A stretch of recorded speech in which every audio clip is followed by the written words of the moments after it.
Cricketlicious. They're all warming up. They're taking off their little earmuffs. They're keeping their sweaters close by. It's all of us in the world, folks. Not doing what we need to be doing to stop the nonsense that we see plainly. See plainly. I guess it's becoming pretty apparent. I keep telling the guys that I work with, they're just waiting for us to die. Time's on their side. Tick tock, tick tock. Really is, folks. They're just waiting for those of us to see stuff to die.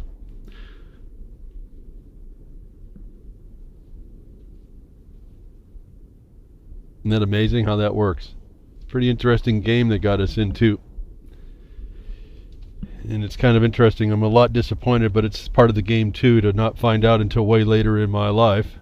Again, having to believing what I was seeing was accurate, and physically having to have those rose-colored glasses, as they might be called, slapped from my face.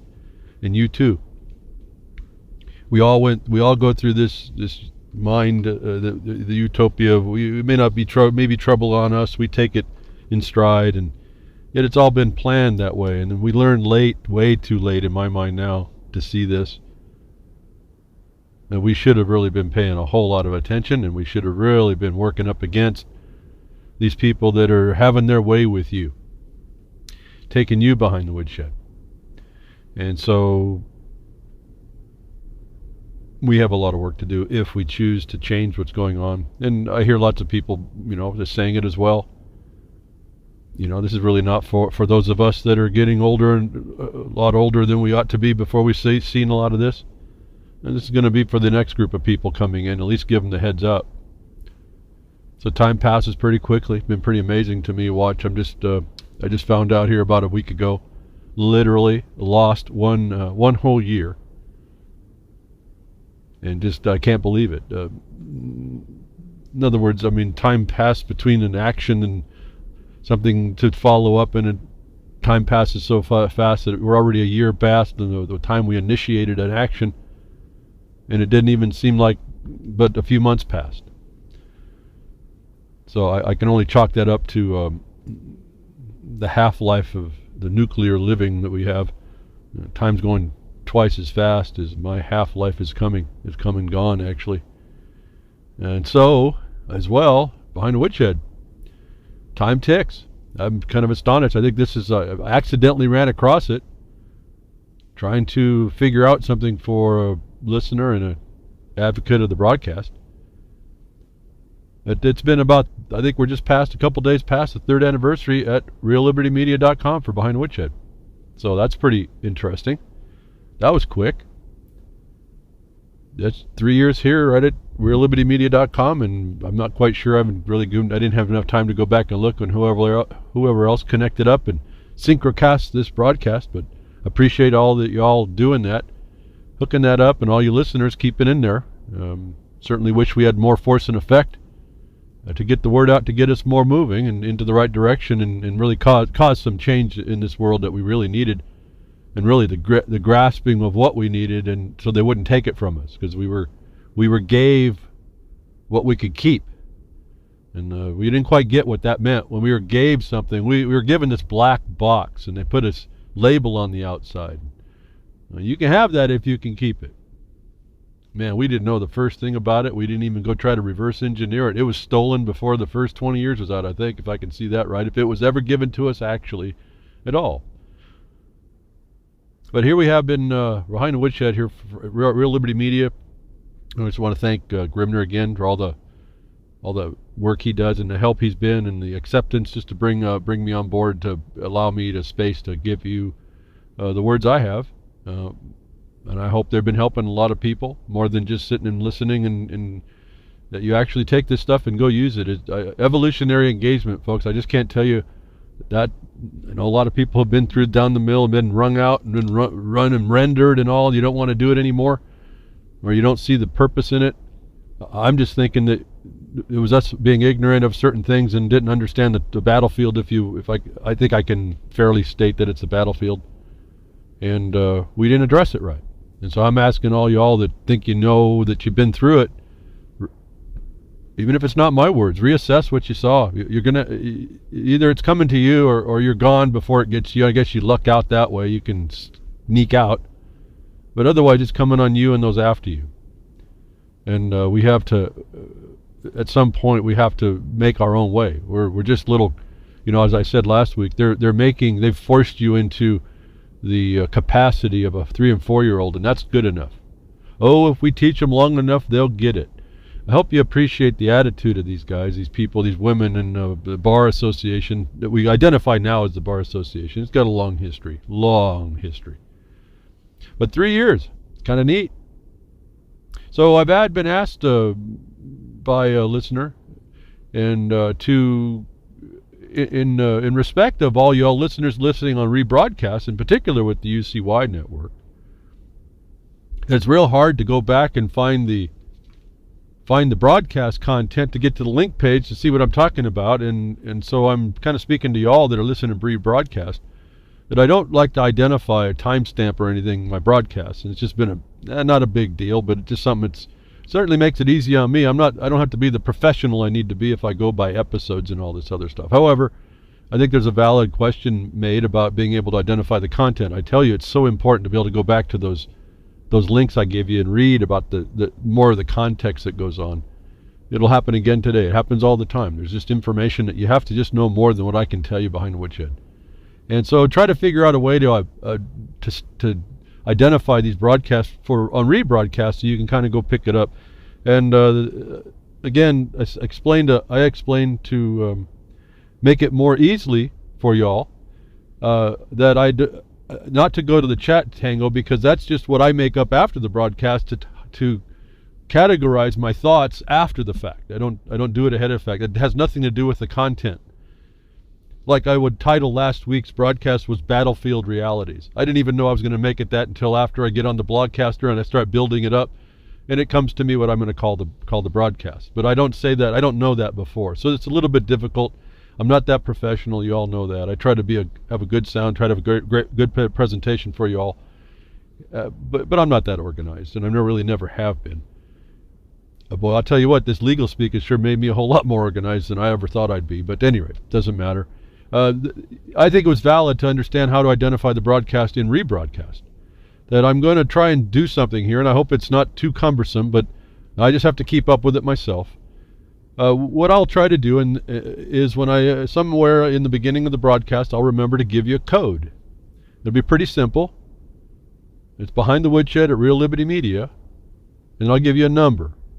And that number, and this is how I was able to work it out, happens to coincide. This is the first broadcast, I believe, after the 3rd year, going into the 4th year now. And so it makes it kind of easily, I guess I can say. In credit to the requester for doing this. So I'm going to go ahead and try and give you a code. I'll put it in the Blogcaster, and you'll search this code, and we hope that this works as a search point. This is simply just going to be the number of broadcasts I've done that I could find on all the files I have for Real Liberty Media Archive. As much as I could look and figure out what it was. There's some other numbers and stuff I could have used, but I'm just going to go with this one. It happens to go with how many weeks we've been doing this. And so next week will be one more than this, and the week after that will be one more than that. But your code that I'll have to remember to put it on the Blogcaster. When you go search this in the future, you put down BTWRLM,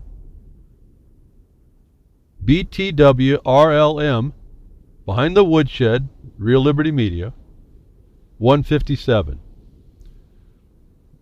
This is the file after the last file recording archive I have. So this is that new year starting. We're going to try something new. I hope I can just stick with it. All I got to do is I'm going to put BTWRLM 157. The toppest part of the Blogcaster will just be a little code. It means nothing more than for the search engines. When they go to search, you put that code in, and hopefully in the future you'll be able to find this broadcast link to the Blogcaster, which you can listen and read while I'm kind of talking about stuff, if you want to do it that way. And so I apologize for the work that you've been doing, because it occurred to me that the time spent, and it was stated this way, and I agree with it, the time spent looking around to try and find it takes away from any listening you may want to do on rebroadcast. So I would like to see if I'm going to try and do that. So this week is BTW, Behind the Woodshed, BTW RLM 157. And it's long enough like a code, it's long enough that it should be findable, and it's just odd enough that maybe it's different. All right, so that's really all I was looking at. And that satisfies my weirdness as to not date these things, these broadcasts. And I'm not so good to know about the episode stuff, but that's kind of what this talks about. So for all of y'all, that's what you listen for that in the beginning, if you can remember that. And then the other thing I want to reiterate, if you missed that, don't go look at the Chat Tango, because that's not where the titles. Listen for the when I recite a title of an article I'm reading, type that out. Go search the title of that article with reference to Behind the Woodshed, and maybe even my name, Hal Anthony. And I've been able to find my own old broadcast because I have the same problem. Looking for old I said, oh, I know I reported on that. Where was that? What was the details on that? So I can go I use this also for myself. I don't know if you do. You knew that, but there's quite a few times I'm going to go, I remember about this. I'm going to go research the facts of that. And I need to go to my own blogcaster, and I got to search it out too. So this may make it a little bit faster. I hope it all works. Maybe in the future, get back to me, and we'll keep working on how this goes. And I appreciate the feedback to make it more easily for you all. And yes, that's on inflection is on purpose. So the other thing I wanted to touch on, and anyway, so this week's Dose of Reality, your code is a BTWRLM 157. And I also wanted to touch, I noticed there's been quite a few people responding with allergies all of a sudden this year. And so I wanted to remind y'all, I have found for myself that plantain top flowers, the plantain top flowers, when they're halfway done, you can collect those up and dry them. And you put about 1 inch long, I don't know, it depends on the variety, but you can get them about 1 inch long piece. You get about 10 of those things, and pour hot water over them, and that'll act as an antihistamine against the symptoms of a hay fever. So I wanted to throw that out there. I noticed there was some people that have been talking that have been, it's coming on now. Now plantain top flowers won't happen until probably another month or two, especially in the colder areas. That may not happen at all. But the plantain leaf may also work. I found the plantain leaf works as well. It's a lot smoother, it's a lot softer. You're not going to have it be like a pill. You have to take a little bit longer to work. And in fact, if you're just starting it out, it may take 2 cups. You can pour hot water over the flower tops twice. If it's just leaf, just throw some more leaf. It's a very bland. It's a green tasting leaf. There's nothing to it. It's really kind of bland. It's really almost like hot water with a green taste. There's nothing to it. And boy, it's pretty interesting how that worked, at least for me. And as I've told you before, the things that ail you around you, the things that ail you, you're going to probably go outside and find a plant around you that shows up that you can use. At least that's been my experience. And it's pretty simple stuff. So Mother Nature helps us out if we are aware to that. But remember also that's just, those are the effects of an underlying cause. And you always search the underlying cause. You have to search the underlying cause. It's kind of what I do here Behind the Woodshed and what we go after. It's focused, this theory, if you will, that's my theory of the world, and I'm sticking to it. Looking at the underlying cause stopped me looking at all the harms and effects that we were chasing our tail around, to allow me to focus systemically on this thing we call the illegal occupation on our lives, through the Bar Association and the political parties and all this fiction that they've thrown up around us. Again, go to the cause. I've been fairly successful. I used to do quite a bit of things in herbs and looking at that. A little different time in my life. Literally out in the forest when I was doing this, so a lot better. You get to get in tune with that nature. It's pretty cool. It's a whole other language going on out there as well. But you really have to look and come quiet to the whole point and think about it. And you can do this at a distance, so you can help do it for people. You have to really start to understand in a more intuitive way the systemic responses and the cause underlying an effect that you may see as your nose dripping on your upper lip. And so that's what medicine doesn't do. It waits. It just follows. It covers up most medicine. I can't say everything. the medical profession will give you things to cover up your symptoms until the underlying cause is so bad they have to go cut that out. So this is big money, big business. It's the same underlying crime that goes on in about all that I can see in Western actions, about everywhere. So anyway, just let's resolve the code. I'll try and do that every week. You'll put that in. It should be at the top. And thank you very much again for listening for 3 years. We're going to go for longer, as long as we can, I suppose. Not quite sure what else to do. I don't see much response, but the few of us that are doing it, there's a great it's like we have a little round bubble around us in a way of effect against the cause when we get engaged in the black and white, and properly so. We don't get lost in a lot of people's opinions, and we try not to be persuaded away from whatever notice we're given about all that. Is someone telling you something, or the news, or they call it the news, or what experts say, all that nonsense. And so I want to make a potential correction, I guess, going back now into the tabs I've got. I talked about that F-35 Joint Strike Fighter that was supposed to not be, the military was going to cut out. Well, this last week I found an interesting conundrum now. The money pit deepens, Air Force to spend $500 million for an F-35 base, Air Force base. So I'm not sure now of the other story I was telling you about. Maybe they say it's a mistake and they're going to dump more money. So we get told certain things. There's lots of incongruent information that comes at us. We have to parse that out. In this case, it's just a bunch of it's an internal systemic plunder that's going on. I don't know of anybody that can get in the way of that. So at some point I have to put that off on a distance. But there it is. There's another law. The law. I call it, anytime you have this conundrum that's supposed to be straight and true, if you will. There's supposed to be so-called that transparency. We now know what that is. If anything's transparent, they're made it so you can't see what they're doing. That we have to make things non-transparent so we can see what's going on. You would think that the bean counters would make sure that their bean counting was accurate and it was going to some good cause. But we see these conundrums now. They're trying. I'm certain that they must be making some sort of obfuscation so that we don't quite understand what's going on. You think they're going to stop this nonsense, and really the political, military, industrial machine continues. And it certainly divides our voice if we have one, and I think we do at some point. If we could just get more together to make that bigger voice. So I just wanted to make a correction conundrum exposure. If they're going to kill the F-35, which was, in my mind, I can't imagine how they could justify it, but they did for a long time, just causing this drain on our society and a drain on somebody else's society using it. They're going to spend more money to build a base to an airplane that the Army, at least the Army, maybe the Air Force likes it, but the Army said no, or Pentagon, I should say, which I thought was all of them. It's all a unified system now. They said that they're not going to use it. So again, the theft that goes on right in our face, it's all done for the system, those in power, those in the decisions. I don't know about the power. They got the power. I guess they can bomb you. They got a power, but to me that's more of a brutality, more of something that we don't want to see in the world. But along with all this war of terror on us, not the war on terror, but the war of terror, the intelligence side of this, we have another, what I would consider to be a defunct product, and it will affect your life in some regard. These people are not bashful to do and take whatever they can, wherever they can.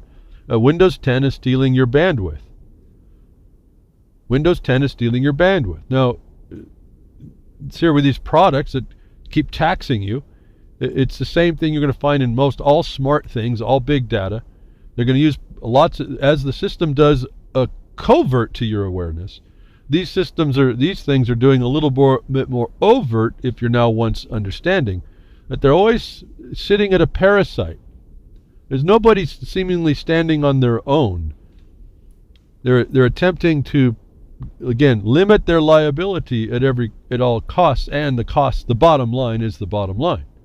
The Windows 10 is stealing your bandwidth. What I found was even more interesting was not that they're just stealing your bandwidth, but they're causing your computers to interconnect between each other to do the updates so that Windows 10 server, Microsoft servers, don't have to be so loaded down with giving you updates that they do all the time. They're in complete connection to your system and then interconnected you with other systems so that someone can get from you the download you just got from whomever. It could be either Microsoft or somebody else who got a download.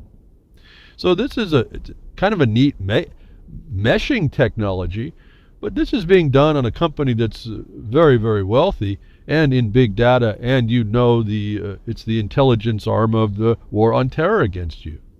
At one point, go ahead and keep using Windows 10. This is built-in Trojan horse is what they're calling it. I mean, I can read all this stuff. I just look up, I start going to want to read it, give you the full disclosure. It's useless in my mind to just read to you what you can read for yourself. Well, I really rely on that blogcaster to allow you to expand on this stuff. Little picture here, Linus Torvalds saying, Microsoft isn't evil. They just make real crappy operating systems. Well, I don't know about that. I think when they're doing intentional theft and bandwidth sharing so they don't have to pay for it, that's not just bad. I mean, that starts to become criminal. And you agree with all this stuff by using the product. So, for those of you doing Windows 10, be aware. And I've seen this happening in lights of other things, and even some of, like Skype used to do it the same way. All of a sudden your bandwidth go up because they were actually using some of your bandwidth in order to do the network. You were part of the Skype network, which is Microsoft. And at some point I don't have a problem with that, but when you see what they're doing behind the scenes with it all, and it's not good for us, I'm asking that you reconsider that gift at a cost that you may not have not been disclosed to you, that may be way more than you ever wanted to pay. So they don't want to use their bandwidth, they don't want to use their servers, they don't want to put more systems in to cause the cancer to go out that they're sending out to everybody. It's just it's an open hack of your system. Now, I'm not sure how they qualify all that, but it seems to me if I have to get my program from you, and you happen to be a hacker, and you've somehow figured out a way to give me an update that you've hacked. I understand there's some checks, but there's some pretty smart, pretty ingenious, clever little monkeys out there. But I get my product from you, and maybe it's not such a good thing. So there's a whole lot going on. I was telling you about this big data, silent weapons for quiet wars. I put the link down to the bottom of my blogcaster so you can see it. It's telling us what's going on along these technocratic lines that you really have to pay attention to, and it's the thing, this technology that's so helpful, that's also the thing that harms us or potentially can. And so, as there is alternatives, and Linux distributions are one of them. You might consider that. Limit your exposure to all this. Limit your exposure to somebody taking your life and the product of your life without your real permission and consent. And that's really all they're doing. If they don't have to pay for it, then they get you to do it, then you've paid for it. And it's more bottom line to them. And look at all the control, and I'm sure they're getting money paid to do this by the agencies that are behind the scenes that we don't know about. And they're condensing and compressing the speed of time, or the speed twice. Speed's going twice as fast for my life. It's going like faster and faster as I reach the end of it. Talk about half-life, nuclear life here in this world, atomic living. I reached a half-life. All of a sudden, there was this noise developed in my ears. Time flies, folks. But technology advances, and the technocrats require it, and it's pretty I love it. I love the technocracy, the technocracy and honest, don't you? Or do you just like the technology that makes life, it could make life a lot better? And I have to appreciate the fact that technology that we do have, without it I wouldn't be able to even talk to you. I wouldn't be able to confront the system as we do. those that think they have an authority, that are getting away with it as criminals, I wouldn't have this ability to do so. So it's this double-edged sword, and we have to take cognizance of it, that there's coming up with more and more ways to get more and more information. As we start going in and saving all this digital, you got to have a better technology to do so. There's been a story a long time ago, I just want to bring it up now because it ties into another story that came up this week. A 5D quartz coin can store all human history for 14 billion years. Now, that was an interesting title. I didn't know that there was a human history for 14 billion, even you little animals out there, of 14 billion years. So it's a nice heading, but interesting technology. A Superman memory crystal, a new storage device made of nanostructured glass, can archive 360 terabytes worth of information for billions of years. A very fascinating technology. They can code this glass in 5 different angles and resolutions, so that they can actually pull off a thin wafer, pull just gobs and gobs of information off of it, and it's in glass. So as long as, I guess, that doesn't break, you have the ability to read from it. The point was that there's coming down, and why I wanted to talk about this, I'm a little ahead of this out of context, but in the moment of our technocratic life, is that this, as soon as I saw this wafer, this glass, it's clear glass that they etch information on. It reminded me of the biosynthesis connections that they were telling us going to happen in 2 decades ago, that they were working on, that were going to be able to be placed in your, attached to your brain, and give you the world, if you will. Now, this was that thought to me. They could take this wafer and put it make the synapse connections, and you could literally now have all of man's knowledge at your fingertips, given you could access it. So that was what I wanted to show you, that the technology is coming. They're giving us notice of where we're going. And when you hear about these, the human hybrid thing, maybe not so far anymore off where, this was unheard of when I was in R&D. The fact that we had speed limitations on the material science wasn't keeping up with where the technology needed to go. They fixed that. Now you see this kind of stuff. But at the time I was been doing this, this was science fiction, no longer. Even further, very intelligent look at it. You look at DNA, and you look where all this technology, Monsanto and all these biotech companies and all this gene manipulation. Well, people look at this and they realize it's a pretty fascinating little string of matter there, proteins. What is it but a memory? It's a memory device, and it's a long-standing. Talk about forever. It will hold a lot of information in a DNA strand, and long-term. That here it is. If you thought a little wafer of glass holding all the knowledge was important, now we're going to build it right into the DNA. Compact and durable, scientists encode and retrieve 10,000 gigabytes stored in a DNA molecule. Now, before you go too wild, oh wow, we can program us. This was only digital data. Now, they're going to have to figure out a way to take this just ones and zeros, and no, they actually had 3 states, and I haven't really read deep enough to find out what the 3rd state is, unless it's the absence of something, which could be. But however they've done it, they've now been able to put, not from glass, they now put it in DNA, digital information. Now, when they can figure that digital information to be actually code that causes life to be a part of the instruction set of the building of life, that is what we're next going to be hearing. Not quite yet, but that's where this is going. In the DNA now, they are able to store data and retrieve it. And to me, I'm fascinated. This is cool stuff, but you're not in control of it. I'm not in control of it. And they have worked systems. When you look at it, the technocratic side, this is a fairly serious advancement for the controllers who have control and possession of this technology. We're barely able to deal with Microsoft Windows 10 stealing your bandwidth. These people are going to be stealing your life in ways you can never know. As if this ever gets out and they can do this biosymbiosis connection, if you ever, and they do this DNA, and they ever get it to the point when this DNA is working to build more cells and more structures within your body, a simple vaccine injection will be enough to take away your mind.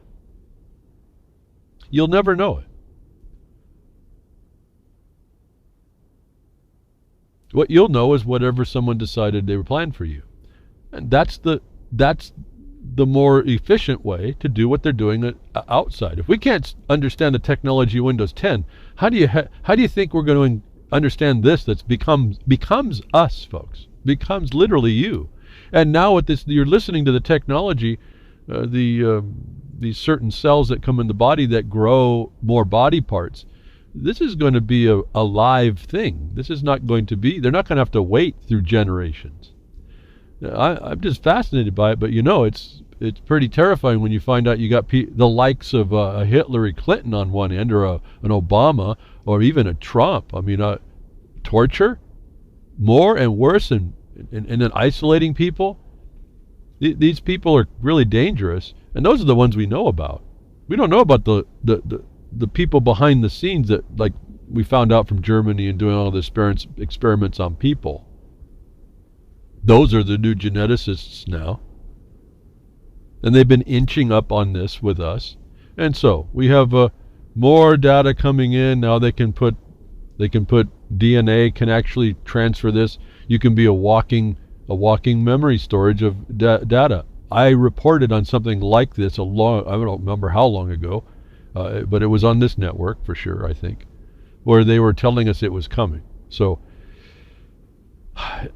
it's like I said, I'm always tossed. I think it's cool what people come up with. It's really kind of neat. But where we now find it's being used, these things, these tools, these ways of getting us to accept the oppression they put on us, so that we'll take less oppression, the apparent less oppression, which is still more oppression than we had before, but in a nicer, gentler way, is really the thing that slips underneath the radar for us, I suppose. That bothers me a lot. Right now we're dealing with the tangible external. I'm suggesting to you this is the intangible internal. If it goes there, we're pretty much done as a people. We will be what we are programmed to be, given that there's not the only savior here will be whether or not the design has an internal block. That will be the only thing that will save who we are as people.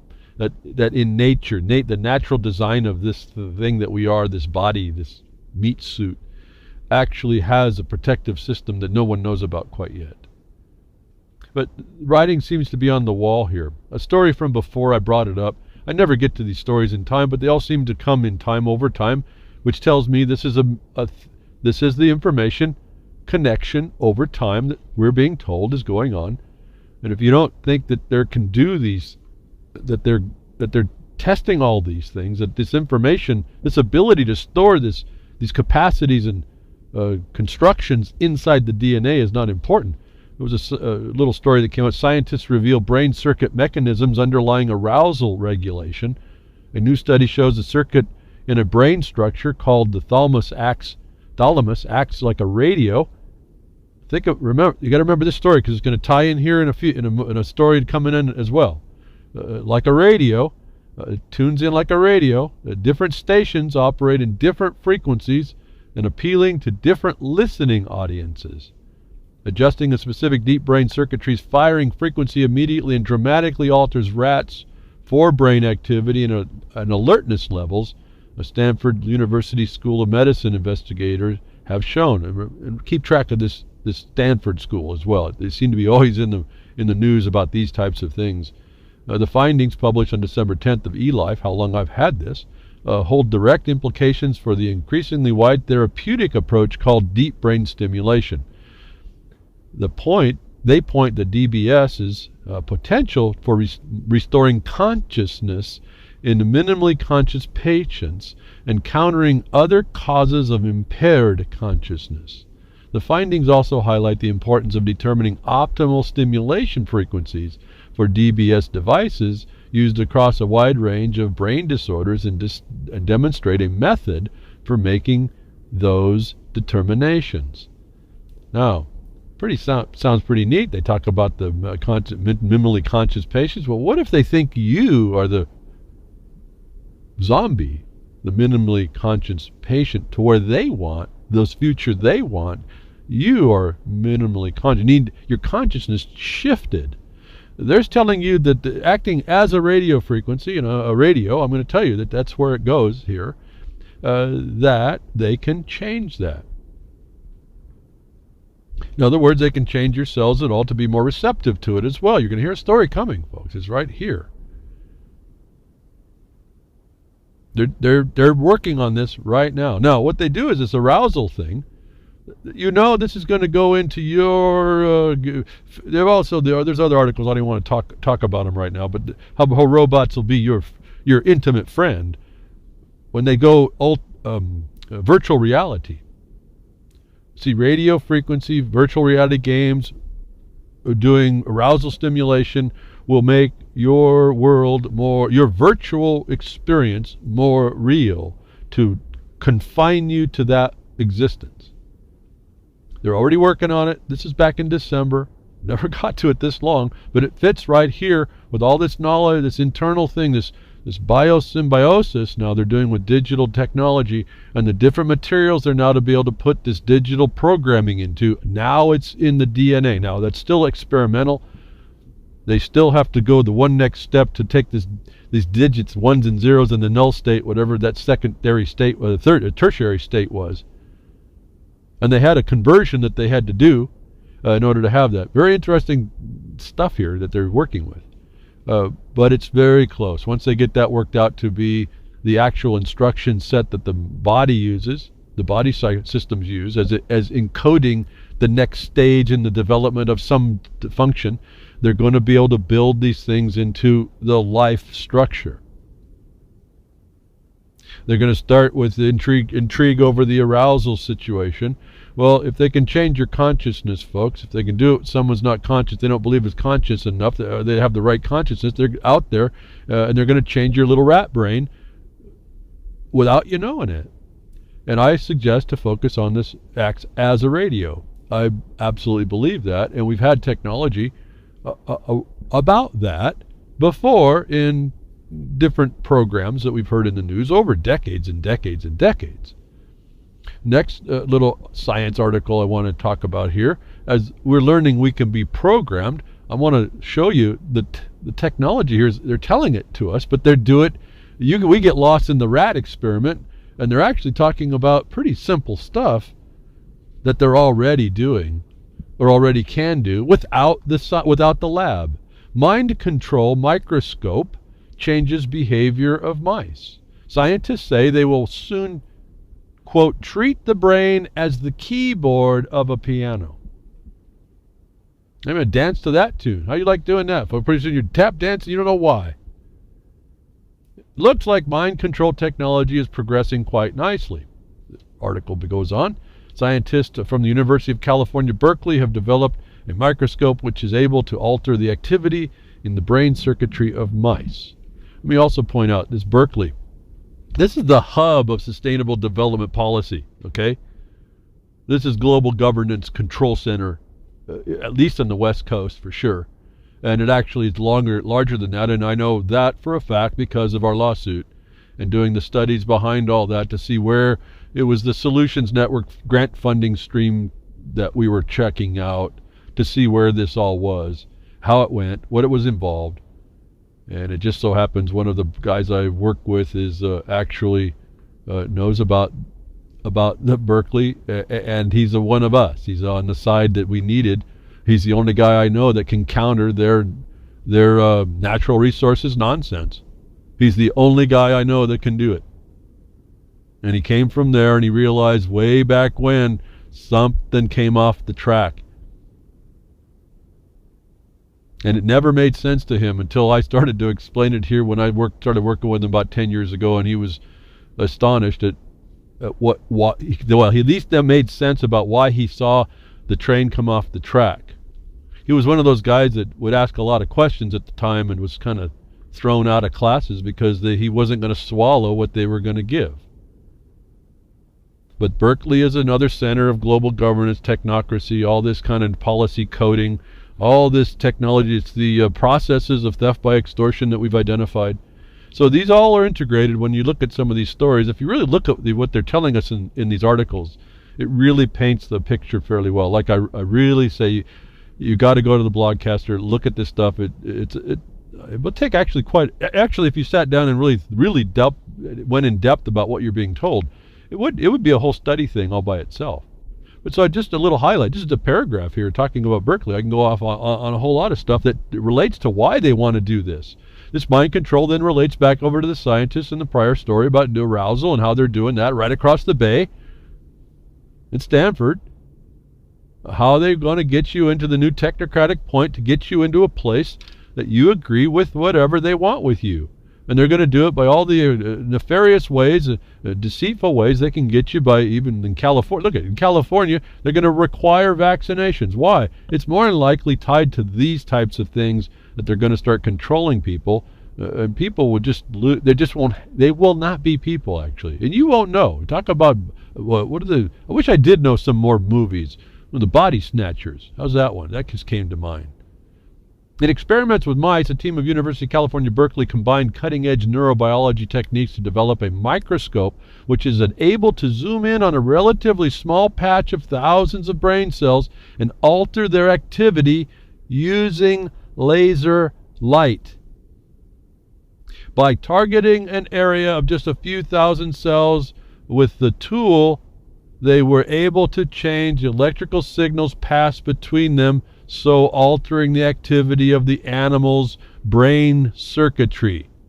I'm talking to all you humans now. The animal's brain circuitry. The findings are presented in the annual meeting of experimental biology in San Diego. With this new microscope, we believe we will soon be able to treat the brain as a keyboard of a piano, so to speak, and write in a sequence of activity that is needed to understand or correct brain function. Talking to all y'all that have consciousness that's altered compared to where we want to go in the world to global governance. They can now use this microscope to program with laser light the function of the brain. Let me stop there. There's lots to read. It's actually really interesting. I guess I could become a reader. I guess that's what people liked as well. I could read. Microscope shines two beams of infrared lasers through one of these windows in order to create a 3D holographic pattern within the brain. That is so astonishing to me because it relates back to something else that I have experience with in electronics and all this other stuff. It caused me to make a circuit that is, in my mind, doing that, but on some other point. That I looked at that, I got a chill up my spine, and it also speaks to your brain working as this receiver in a holographic perspective. The light-responsive brain cells then alter their electrical signals to any pattern the team chose using holographic pattern as a template. Let me go back to the laser light. The laser light that they were using apparently is infrared. Do you happen to understand how close to the infrared spectrum of the visible light waves? It's just outside of our visual sensor. How close infrared light frequency is to a microwave? Do you realize how close it is? It's the next distinction in the wave in the electromagnetic spectrum. That microwaves sit right next to that. Do you think that all the stories we've heard about the CIA and microwave trucks having microwave power control are possible when you hear this story, folks? They can put a 3D holographic image in your mind using microwaves. It's not out of the ordinary when I see this fabricated story of needing a microscope on a few thousand cells. If they only got a few thousand cells, how are they exciting a holographic 3D image in your brain? No, this is a little different. that I'm suggesting to you that the infrared here and all of a sudden lots of things. What about you realize that your channel changer for your remote control TV is an infrared device, and it works by an invisible beam of infrared light that goes into a sensor on a television that is encoded. It's coded pulses. Coded pulses. Now remember, what about that the smart lighting that's going to go to these LEDs that will be actually used as radio communications for computers, digital information. They told us all this, folks. Those little devices put out ultraviolet. They can be reprogrammed to put out infrared, just like your remote control. That remote control on your TV is going into a little bitty sensor, and that little bitty sensor can push back out the same amount of energy that it's pushed in and receives. That it's a programming device as well for your eyes. That this is one step beyond saying that, well, infrared can do you make a holographic image in your brain, reprogramming your actions. This is fascinating stuff. I'm just like, wow, listen to this. But look at what they're actually talking about.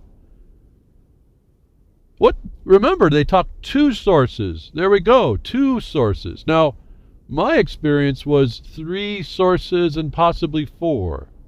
But I was doing something different. But this is speaking right to what I'm thinking. Remember, there's 2 sources of energy coming in, but it's working on a substance, which is its own source and maybe a resource. So, you've got more points of energy or points of interaction going on than it's obvious. It just fascinates me that they made this statement. This is probably the most stunning statement I had seen in this story. That the microscope shines two beams of infrared lasers through one of these windows in order to create a 3D holographic pattern within the brain. I just want you to transfer it to microwaves now, and you tell me whether or not it's plausible. That the stories about people being programmed or thinking they see stuff or hearing voices or seeing things or being, bedeviled, if I can put it that way. Acting out because something's terrifying them. Do you think it's possible with that little sentence admission here?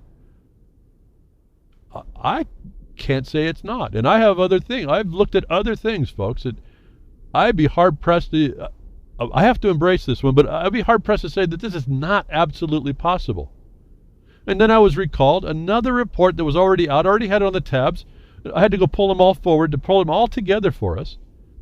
How easily we are controlled in our perception, how weak our perceptions are, how weak the sensory inputs of perception are, how easy it is to take 2 forms of energy to create. Remember, there's an interference frequencies that are going on. One that add up and one that subtract, and you got the null sets and you got the waves that are going on, and they place those in. You've seen those particles where sound can suspend particles in certain places, and they can move now. Those show you how they move those particles around a space just by sound, where those particles stay inside the silent part, the nodes between the interaction of the frequencies. That's what they're doing here. This is so fascinating. It's fascinating. But what they're talking about is programming you. They're talking about being able to. All they need is 2 microwave sources in my mind, 2 infrared sources. And they're telling us, and they've told us the tools. They call this the microwave. The microscope is a tool. The tools are being developed, and I'm telling you, there's more hardware in our world that we're being told to absorb. Maybe not unlike these LED light bulbs. It's most super efficient. Now we found out, they do digital communications. Well, yeah, they're digital devices. LEDs, light emitting diode. It's a one-way valve. It's on or off. And then they got them to emit light, and they different frequencies of light. That's just the electromagnetic spectrum, of which microwave is a part, right near infrared. Again, I think you get the point. It brought up my mind, and I had this listed on the tabs. I had to move this stuff right up. Remember the microwave treatments and things like that, and the programs the government wants to do about keeping people as tools to work their magic in the world at a certain time, or to create.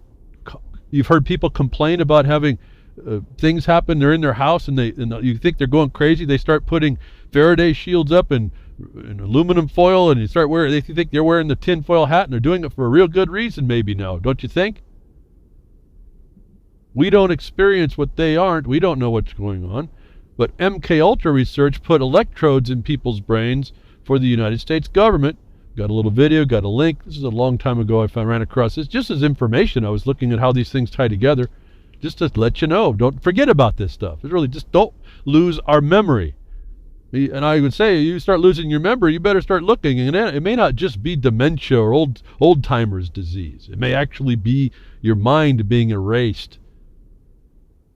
That's no longer science fiction, apparently. You wonder why one day you walk up and you're slapping yourself with your right hand and you're kicking yourself with your left foot. Why am I doing that? They just take this medication, and you don't realize they just reprogrammed your response to the world. Pretty soon we have a bunch of people slapping themselves in the head and kicking themselves in the ass. I mean, what? We're going to call that the psychiatrists will love it. They'll have new people to have more money. They can come in and make more pharmaceuticals, and it's all been because your response has been reprogrammed. If I see this, what about all other responses to our world? Maybe it's not even the things that we're told, like vaccines or larvicide or all this other nonsense, food, GMOs. Maybe they're already doing this to us. I'm not going to go into the paranoia land. I'm just saying it's within the plausibility condition. In the mid-1950s, neurophysiologist Carl Wilhelm Jacobsen built his own EEG lab at Gostad Psychiatric Hospital in Norway with copious funding from the Rockefeller, Ford, and other charitable, quote, charitable foundations. He soon took on multiple U.S. government contracts from the Air Force, the Navy, and NASA for research using electrodes implanted in the brains of the psych patients to carry out what many have said are unethical research on them. It is widely believed today that Sem Jacobsen was really doing his brain research and continued for years under the auspices of MK Ultra. It wasn't his brain there he was researching, it was everyone else's brain.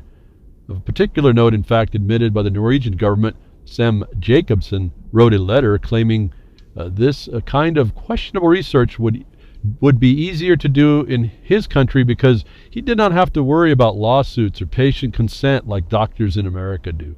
And at some point I wonder if that's even a truth. We know that you give away the consent because they handed you a label. It's this data sheet that says you could die when you take vaccines, or you can die as a byproduct of taking this medication. That exonerates everybody. Then you get the government. If that's not good enough, the government comes in for vaccines and says, oh, your whole industry is immune.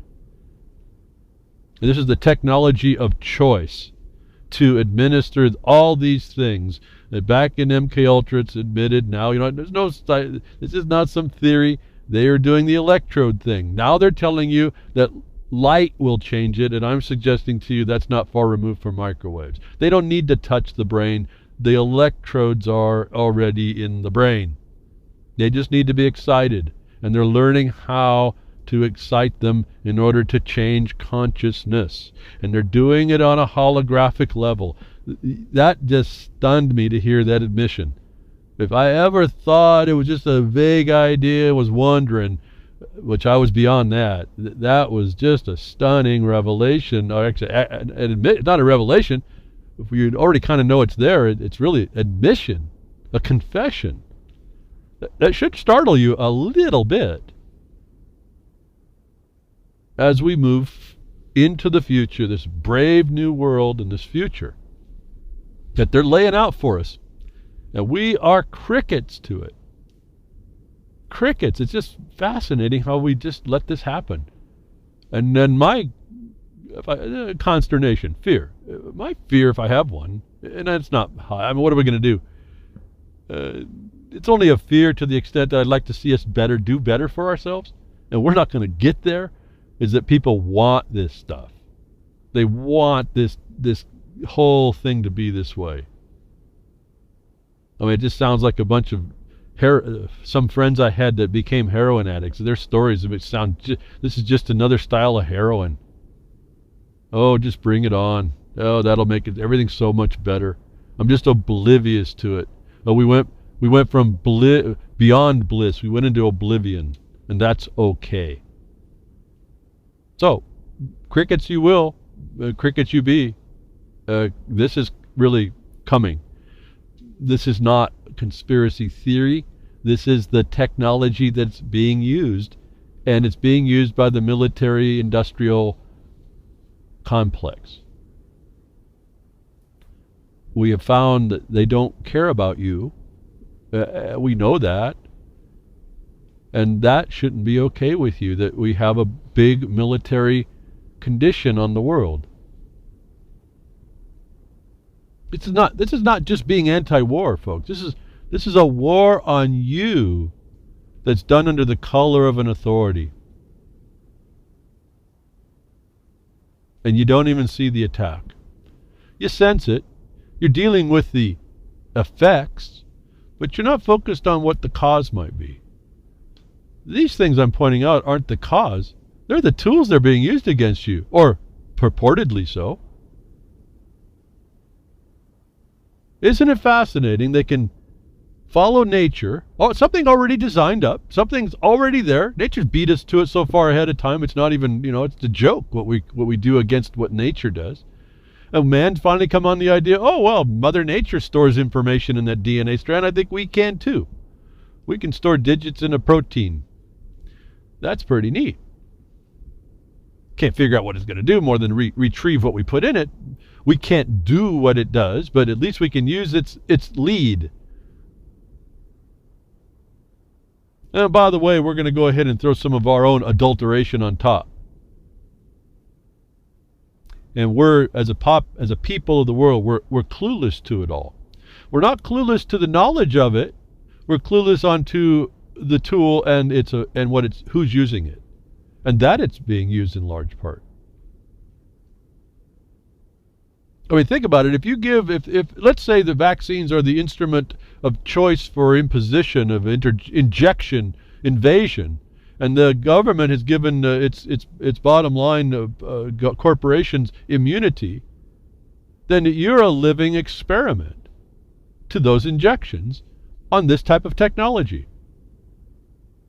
And as any technology advances, where they were needing electrodes in, you now hear all the stories that the electromagnetic spectrum can be used to program your brain or receive information, and you can then amplify that back over, and some guy sitting in a chair in the other room, there's a rat strapped down to a bed, and the guy sitting in the chair can get the rat to move his tail by his thoughts. No electrodes, at least physical. There's sensors, there's pickups, and the human monkey can get the rat to wag its tail. And I suggested to you, maybe it's the rat saying that's all you're going to do. And so he's programmed the human monkey to only let him use the tail, because the rat's a little bit more onto this natural stuff, is what my observation was.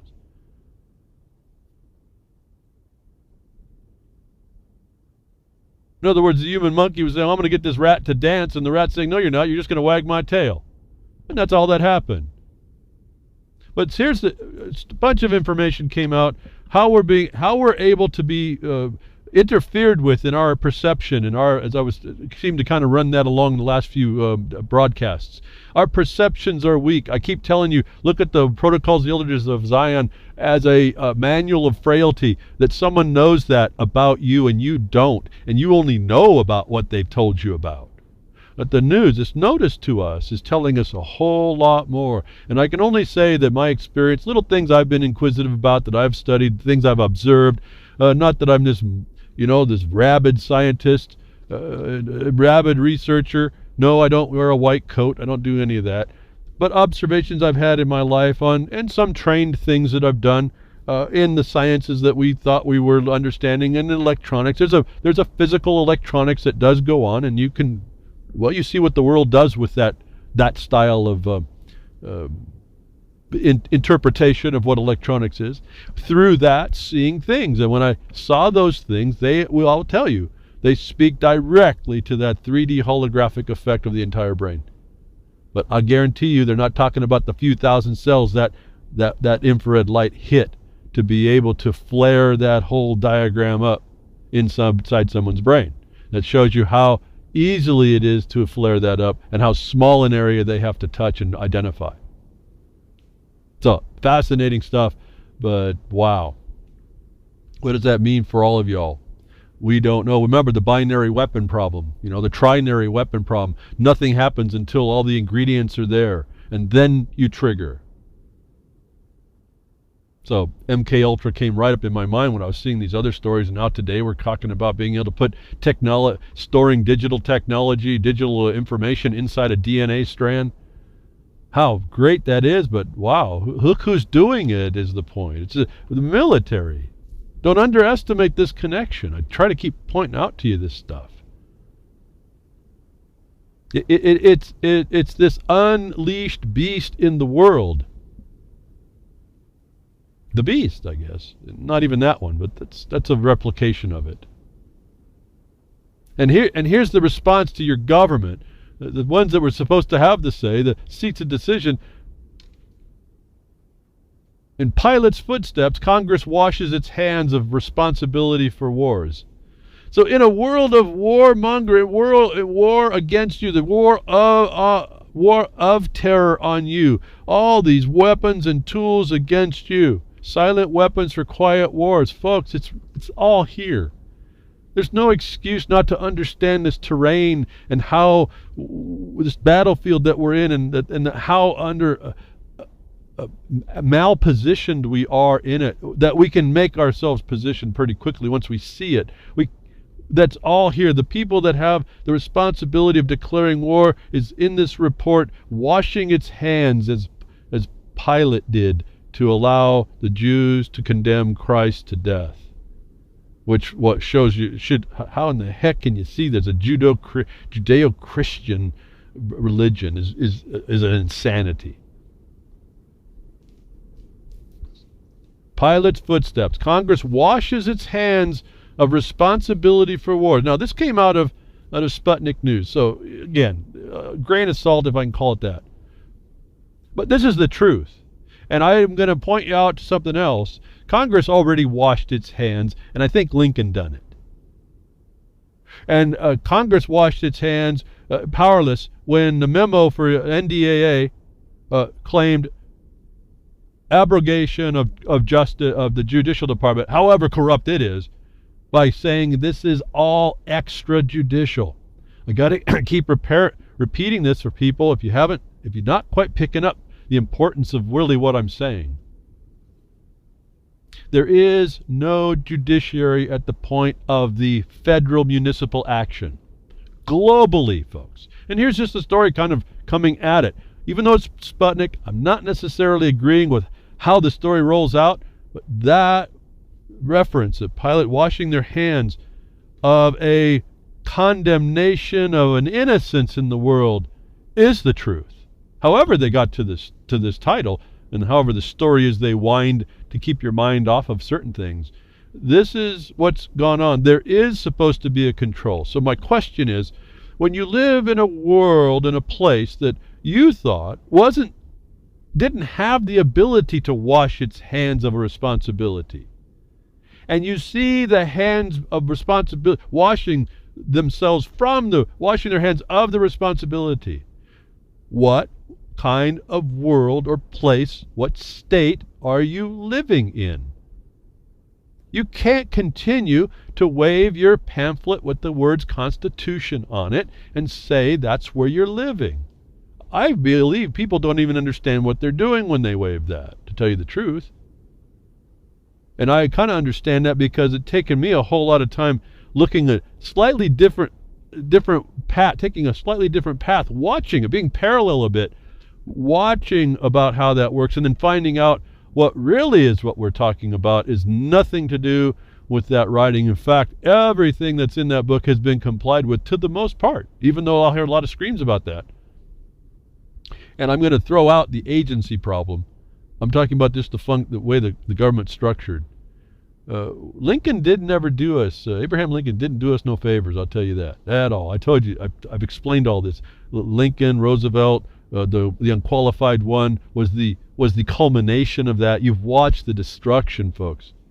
You've watched the destruction. And now we get the report that Congress washes its hands of responsibility. It has already done that. Here's the report for you. But do you, when you see that happening, when you went extrajudicial, when this municipal power in the world, global municipal military power, went extrajudicial, isn't it now beyond? And in Congress was crickets too. See, they have their own cricketdom. Congress, crickets. Not critters, crickets. They had to speak and they didn't. Silence is acceptance, isn't it? No, they had a duty to speak. That's felony. That's fraud. Who cares, though? But no one, I hear crickets on our end. So, I thought this was an important statement. Even though it's going through Sputnik News and we have all the problem with the propaganda, I think it's true because I can identify it's already happened. It's not based on Ron Paul and Daniel McAdams. These are the players on the stage right now. They want you to focus like there's something here about with these people. You know, Dr. No was Dr. No on purpose. He didn't lose a damn thing. There was not a money. There wasn't $1 his district didn't get by him voting no. I told you all about how that worked. I do appreciate he's there. I do appreciate him calling this stuff out to call people's attention to it. But that's the baton we're not picking up. And that's not saying, well, you know, to me, I'm saying, you think, Ron Paul, you think? This is known already. It's not because you say, but people get focused on these players. And think about it. If it's referenced as a pilot, Pontius Pilate, washing his hands of the responsibility. Think about that dynamic. That allowed innocence to be destroyed. Now, whether you believe on the next statute that also it develops into the point of the understanding of the true salvation, the true evil in the world, of the world, and those with authorities that will wash them hands to try and make themselves, nullify themselves from that. You have something to example that's above and beyond all of that. But these people do this. Is the why I know you're crickets as well. Because you have to now come out of that reflection of the example and stop these people in the here and now. They're telling us it's happening, but they're destroying innocence. They're telling you there's a reflection, even in the propagandic sense, from somewhere else looking over here to make us look bad. If we had some good-looking thing to see, they're saying this system, this governmental system in the United States, destroys innocence. They don't care the tools they use. They don't care how they go about it. They work on long-term plans. I don't think they're as long-term in the Chinese work, but they're on long-term plans. And we aren't, as a people, we're not. We have been. Our consciousness has been changed by our external indoctrinations. See, I think we're given the message this week that it's going internal. You're going to be completely unaware and unable to become aware. I talk about cluelessness and making that first question why. You will not have the capacity. There will be nothing in you to allow you to come up with a question at all, let alone the why, and then have the power to overcome, to persist beyond that question. We are in the last days, as I can see that part. They really are getting this technocratic future. And it's all because we're being crickets now about it. Not just to call it out, but to end it.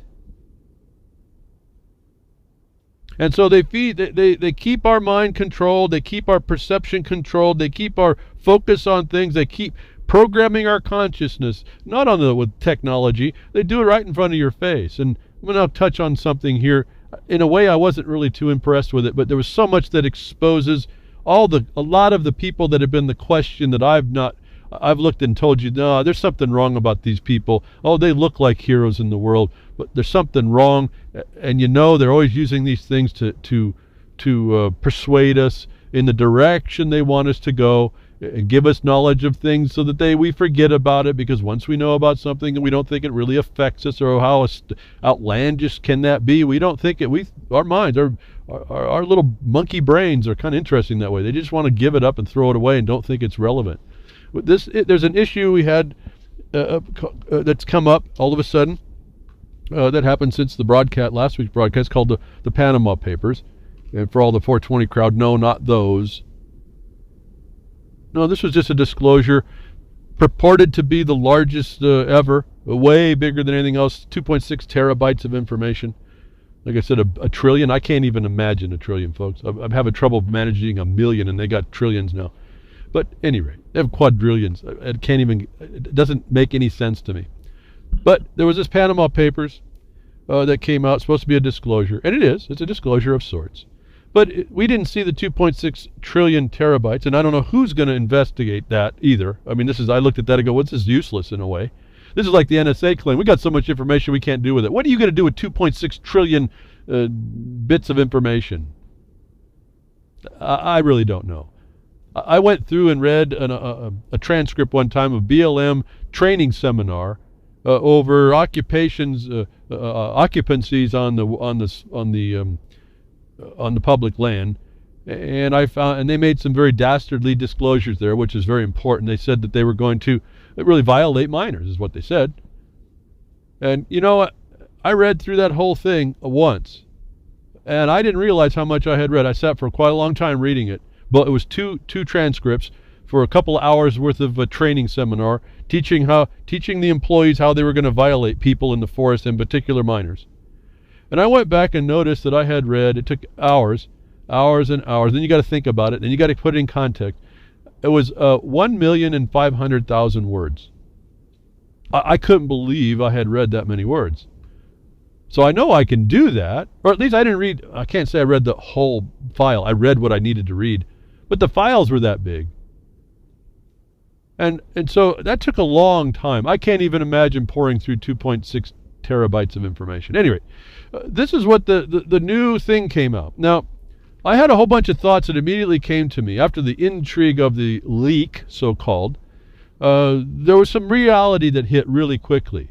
It's kind of hard for me to pull it out. All these articles came just to kind of confirm really what I had flashed on, what was really possibly, well, I have to say possibly because I really don't know either. But this Mossack Fonseca, Panama Papers so-called, condition was the release of 2.6 terabytes worth of information of what they're called tax haven information. They're saying that it was the data of showing, and they vilified the information about how everyone is absconding with tax money, how they're money laundering, and how all this other stuff goes on. And then one of the first responses was within hours came a response, and I'm going to get to it. I'm not going to talk about it quite yet, but came from Greenwald about Snowden. And that started to trigger a failure. It was an incongruity, because I realized what he was doing was trying to define. This guy wasn't even involved in the leak. He's trying to define a consistency between the leak and Snowden. And the consistency he fabricated in his last paragraph was not actually fact. And how could he know? He wasn't one of the privileged people within the system, which may have been good for him at that point. But he immediately popped up with Snowden. I'm on record about Snowjob Snowden and his purpose in the world. In fact, right after this point came out, I don't think it was 24 hours, Snowden was on the horn talking to the British. You need to do this, you need to do that. All on just the news that this information was out. So the players started to come back on the stage again, and most of those players I was seeing was immediately a question in my mind, have been for all this time. And I'm just behind the woodshed. I can only see what y'all can see, what you can find on the internet. That's about it for me, actually. What I can hear through people talking, and that I can qualify, and even what their comment is, get beyond opinion and into what are the facts being stated. But this story came out of Zero Hedge. Mossack Fonseca, the Nazi, CIA, and Nevada connection, and why it's now Rothschild's turn. Well, so now we see even Zero Hedge coming up with this point. This is all really fast, and I'm not going to blame Zero Hedge for much anything. But they make the statement. Now it's Rothschild's turn. Why would it be Rothschild's turn? We don't know really. We can just surmise on what's going on here. Although they would be implicated in an interesting way, and their name did pop up after about 24 hours later. You got to kind of look at the chronology here. You'll find that when you didn't see something before mentioned, you'll find someone questioning it in the news, and then those people that were questioned to be non-existent are then brought into the fold. The last one of which was the observation that for the first 4 or 5 days there were no American companies and no Americans involved with this disclosure of the tax haven money laundering conditions and whatever all criminality was going on that they were claiming was going on. And right after that question, they claimed there was a few Americans that were in and they were going to give those names. And so we're getting fed the information. We're not looking at the whole point 2.6, but this title was exactly what my thoughts were about this Mossack Fonseca, which I find interesting. If you take Mossack, S-A-C-K, for the Brits, being sacked is an interesting thing, isn't it? Mossack, if you take the C and you creep on over to the K, you have a D with some legs sticking out, don't you? So we have Mossad Fonseca, which I thought was interesting. They talk about the Nazi CIA in Nevada. All of a sudden, we got all these players that could be involved. Well, let me suggest to you right off the bat, when I saw that it was a tax haven thing out of Panama, I said, wait a minute, there's tax havens in the United States. This article came out to point you out to one. In fact, I'm going to give you a little bit of the punchline here. What I see going on is they are telling you what you should have been doing. I've told you this before. Find out what the big boys do and construct what you want to know as the straw man. You construct the one you want. Otherwise, one will be constructed for you. Now, this is what we're now peering into. What's interesting about this story is that they talk about how Rothschild does this, which conforms completely with studies I've done. The things I told you I wouldn't tell you on the air. Because I'm not going to be here to tell you about stuff and then you mess it up and say that I don't know what I'm talking about. You really have to do your studies on this. Nevada is a very cool place to go if you want to construct your straw man's life. And it doesn't have to be yours. You can fabricate it. You realize you're in the fiction world through this story. If you look through what it's telling you, you can see how it's all been done. So these things, the Nazis, CIA, well, the Nazis, throw that out. I think that's a red herring. CIA, not so much. Nevada, not so much. Now it's Rothschild's turn? I don't think so. Their name finally came up, and I think it's a cover. If they're named, then you think they're not involved. It's not about them either. This is the system.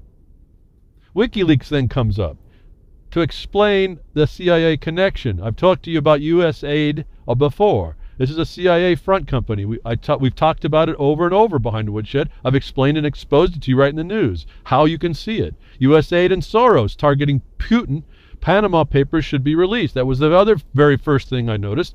Putin's on the front cover of all the animations that are going pictures. They're saying that he's like really the bad guy, of course. Either blame Putin for everything. Also Assad. It was everybody that the United States is after. So there was a big problem for that. And then this connection, so that's why I said it's CIA. Well, USAID tied that up pretty good. Soros, if this guy Soros put any money into doing this, he's stupid. Let me just put it that way. So Soros is out on this for my mind.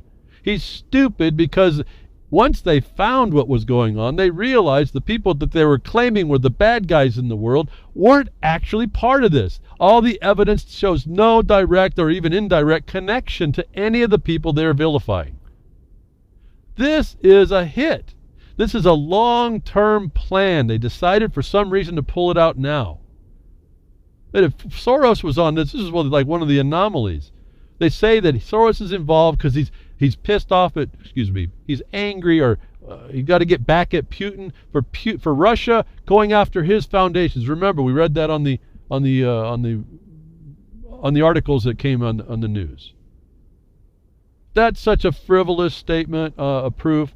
How can Soros possibly get back at Putin if Putin's not even connected to the information, even if he paid for this? The evidence shows no connection. Why would you be so stupid to say otherwise? Now, I know there's a lot of people that might buy into it just for the sensational, but when the world is looking now, not everybody's stupid. They're seeing it, and they've seen it. So these things are qualifying my immediate thoughts as something else is up. And so George Soros comes up immediately. He's an easy mark in a way on all of this. George Soros targeting Putin through Panama Papers? Yeah, no, that's a question mark to me it's fulfilled in an answer no. Even if he is, he's stupid. This guy is stupid. I said it again and I say it again. This cannot, with what came out of 2.6 terabytes, if that's the best they've got, this guy has got to be the stupidest man on earth. So I don't think he did. I think maybe he's just riding along here. He's not saying nothing. I think there's a lot of gameplay going on, but I think the identity of all the earmarks are identifying the players, and it's certainly not where they want your mind to go. But it certainly is on the backside of the background, the backside here. We're going to whip the backside here of who the players are, who they've always been. Next story, again with Soros connected, U.S. government, Soros-funded Panama Papers to attack Putin is named by WikiLeaks. Now, I've just told you that attack would be stupid. It makes no sense because the facts don't point to Putin. Oh, yeah, some of his longtime friend, some old school friends. How many of your school time friends are you hanging around with have a ton of money? They're going to hand it to you. I don't know. Maybe you all do have some friends. I don't have any friends. I don't know of anybody I've met from my high school days, my junior high school days, my elementary days. Nobody. Notwithstanding any of that. Maybe he's really tight. Maybe the society's tight. They all have their school friends around them. Nothing went to Putin. Nothing went to Assad. Yeah, there was indication some things kind of went on, but nothing tangible. That was the other problem.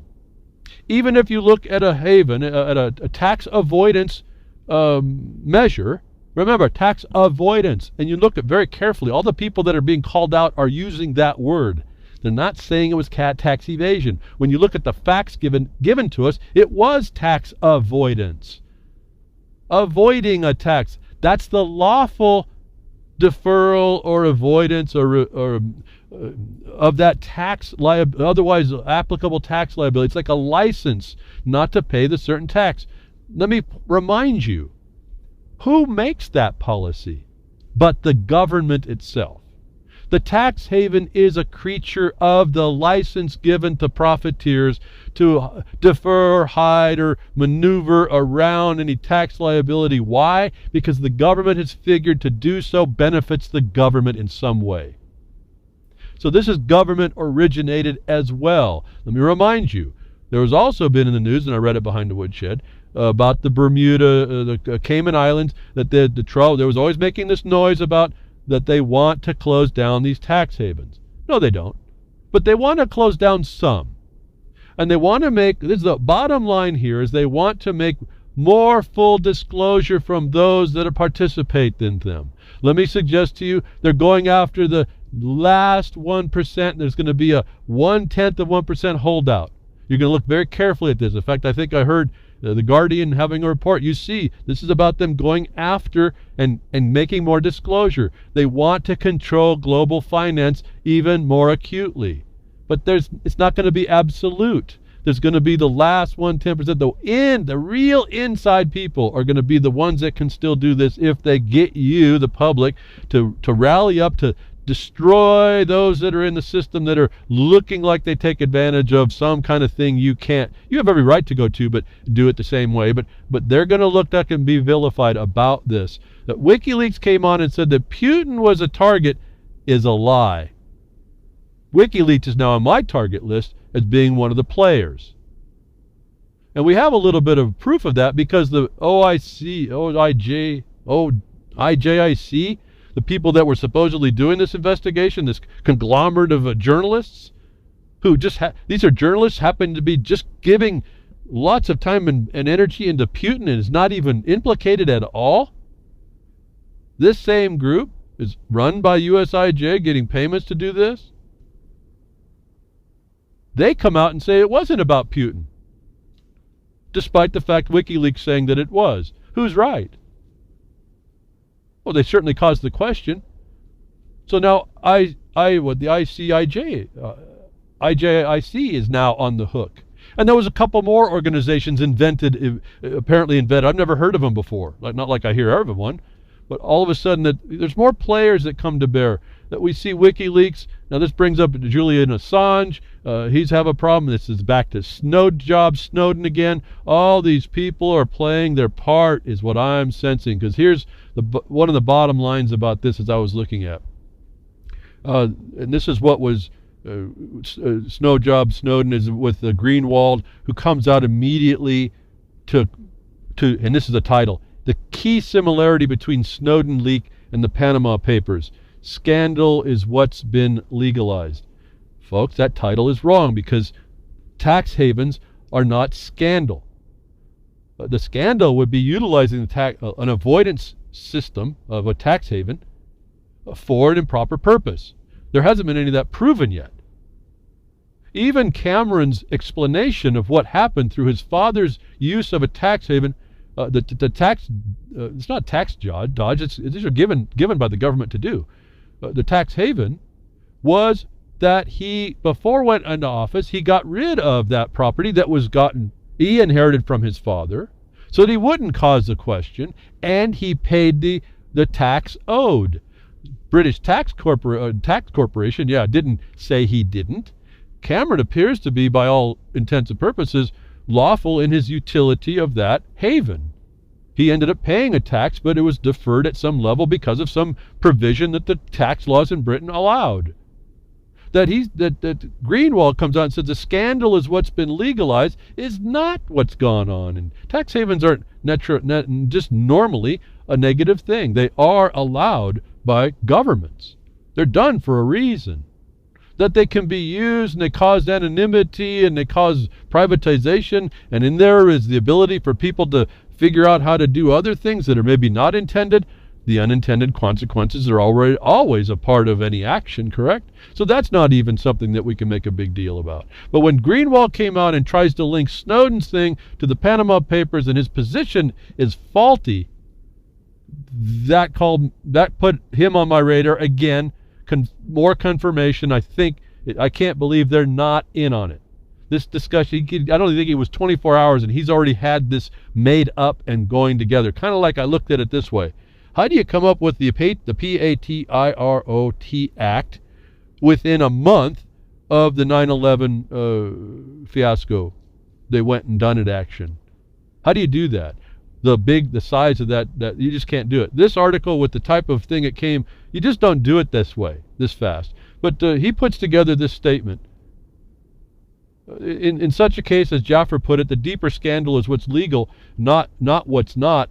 The key revelation is not the illegality of the specific behavior in question, but rather the light shined on how our political systems function and for whose benefit they work. That was true of the Snowden leak, and it's true of the Panama Papers as well. That's a false statement. And so this was I'm going to define the reality for you so you believe that's the truth, and we get to cover ourselves in our part in this.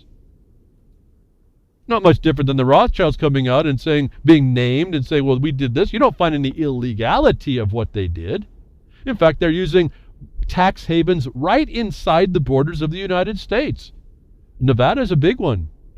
Delaware is another one with different reasons why you go to Delaware.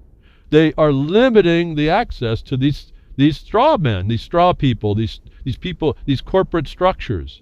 The nested Russian doll. If we can going to go, Putin did that too, I suppose. These are fascinating tools that if you embrace them, like I've been telling you, you may find some relief. Instead of leading with your straw man that they presume upon you, maybe you should make one you work through that covers you as smartly as these other people in the world have done. And that's the other point I think is happening. They want to expose this, and they want to start to limit your access to that. I almost feel like since I said it on the broadcast, they've been working to shut that down. It didn't happen, but that's the kind of sense that you see here. People are probably, 200,000 of these things were in this Mossad, Fonseca, whatever place. It's just another lawyer household creation, right? The global democracy and rule of laws, right here. We're just watching. It's just a one, folks. And this is the fourth largest, but this happens all over the place. And so there's fallout of this. And I don't know if these fallouts may not be smart people, because you can't answer against this lie. The people's perception, the mob rules at this point. See, the people respond incorrectly. So quickly, days after this exposure of the Panama Papers, It should have been the 420 ones, and maybe everyone would have mellowed it out a little bit. Days after Iceland's PM resigns over Panama Papers, its bankers are released from jail years early. Now, why did the first guy resign? It was probably because he may have had an account, and it not necessarily was it unlawful, but he knows what the reality is. He knows this is a political hit. He knows his nation was the only one that threw the bankers out. And what can we say about this, that the bankers that were put in jail are released, I don't think, 2 days after, maybe 1 day after he resigned? Was he the only thing blocking them?